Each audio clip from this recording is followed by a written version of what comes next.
کا ہوگا نحمدہ و نصلی علی رسولہ الکریم اما بعد۔ محترم سامعین، امامت اور مؤذن ہونا، مدرس ہونا اور مدرسے کا ٹیچر اور استاد ہونا کتنا بڑا عہدہ ہے، کتنا بڑا منصب ہے، جلیل القدر، اس کے اندر کتنی عظمت ہے۔ ان باتوں کا احساس آپ ان فضائل سے اور ان باتوں سے لگا سکتے ہیں جو احادیث شریفہ میں آئی ہے۔ اتنی فضیلتیں امام کی اور اذان کی آئی ہے کہ ان فضیلتوں کو سن کر ہر مسلمان کی خواہش یہ ہوگی کہ کاش میں مؤذن بن جاؤں، کاش میں امام بن جاؤں، کاش میں کسی مدرسے کا استاد یا ٹیچر ہوتا۔ اس قدر فضائل اللہ کے نبی صلی اللہ علیہ وسلم نے بیان فرمائے ہیں۔ ایک حدیث شریف میں ہے، اللہ کے نبی صلی اللہ علیہ وسلم نے فرمایا کہ امام ضامن ہوتا ہے، یعنی وہ مقتدیوں کی نمازوں کا ذمہ دار ہوتا ہے۔ اس کا مطلب یہ ہوا کہ اس کو اپنی نمازوں کا بھی ثواب ملے گا اور جتنے مقتدی اس کے پیچھے نماز پڑھ رہے ہیں ان کا بھی اس کو ثواب ملے گا۔ اللہ کے نبی صلی اللہ علیہ وسلم ساری زندگی امامت کرتے رہے۔ خود اللہ کے نبی نے جو کام کیا ہو وہ کتنا بڑا منصب ہوگا۔ اللہ کے نبی خود امام تھے، امامت کرتے تھے، لوگوں کو مسجد میں نماز پڑھاتے تھے۔ گویا کہ آج کا نماز پڑھانے والا امام وہ نبی کے مصلی پر کھڑا ہوتا ہے، وہ نبی کا نائب ہے، وہ نبی کا قائم مقام ہے، اس کا خلیفہ ہے۔ وہ کتنا بڑا منصب ہوگا جس منصب کو خود اللہ کے نبی نے کیا اور پھر امت میں سے کوئی فرد وہ کام اور وہ ذمہ داری پوری کر رہا ہو، کتنا بڑا منصب ہوگا۔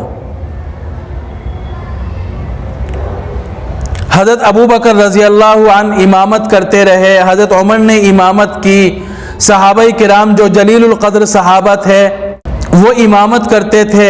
امامت کتنا بڑا عہدہ اور منصب ہے، بے شمار فضائل احادیث شریفہ میں امامت کے وارد ہوئے ہیں۔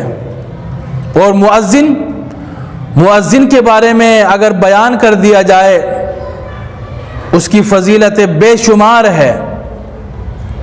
اللہ کے نبی صلی اللہ علیہ وسلم نے فرمایا کہ سب سے زیادہ عزت والا قیامت کے دن وہ مؤذن ہوگا، سب سے زیادہ عزت والا۔ ایک حدیث شریف میں ہے کہ قیامت میں تین قسم کے لوگ مشک کے ٹیلوں پر ہوں گے، کھیلتے ہوئے ہوں گے، جن میں سے ایک مؤذن بھی ہے۔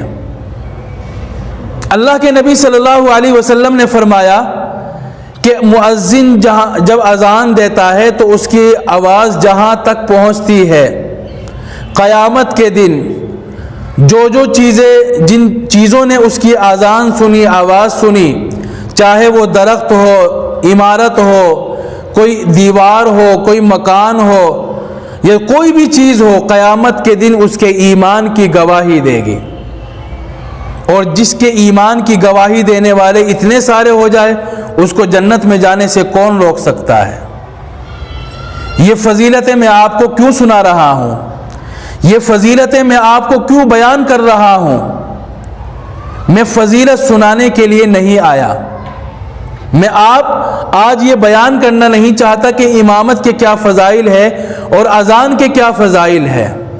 میں تو یہ سنانا چاہتا ہوں کہ جن کی اتنی فضیلتیں آئی ہو، جن کو سن کر ایک پکا اور سچا مسلمان یہ خواہش کرے گا کہ کاش میں مؤذن ہوتا، کاش میں امام ہوتا۔